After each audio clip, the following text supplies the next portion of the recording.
కేసీఆర్ ఇంటి మీద కాకి మా ఇంటి మీద వాళ్తే ఒక్కటే దెబ్బకు తుపాకీ తోని లేపి అవతలేస్తాం. కేసీఆర్ ను కాదు, కేసీఆర్ ఇంటి మీద వాలిన కాకి మా కాంగ్రెస్ గోడ మీద వాళ్తే కూడా మా కార్యకర్తలు కాల్చి అవతల పడేస్తారు. చెప్పేటి ఏమో శ్రీరంగ నీతులు, చేసేటి అన్ని తప్పుడు పనులే. నేను అడుగుతున్నా రేవంత్ రెడ్డి, మాటలు ముద్దుగా చెప్తావు, నీవు చేసే చేష్టలు చక్కగా లేవు. ఆ ఇంటి మీద వాళ్ళని కాకి ఇంటి మీద వాళ్ళని అన్నావు కదా, మరి నీ చేవెళ్ల ఎంపీ అభ్యర్థి రంజిత్ రెడ్డి ఎవరు? నీ మల్కాజ్గిరి అభ్యర్థి సునీత మహేందర్ రెడ్డి ఎవరు?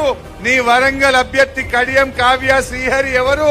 నువ్వు సికింద్రాబాద్ లో పోటీ చేస్తున్న దానం నాగేందర్ ఎవరు? కాకులను వాళ్ళని అన్నావు, గద్దలను ఎత్తుకపోయినావు రేవంత్ రెడ్డి. నువ్వు మాట్లాడే హక్కే నీకు లేదు. అన్ని అబద్దాలు, అన్ని జూటా మాటలు మాట్లాడతాడు ఈ రేవంత్ రెడ్డి. ఆయన మాటలు ఒక్కటి కూడా నమ్మేటట్టు ఉండదు.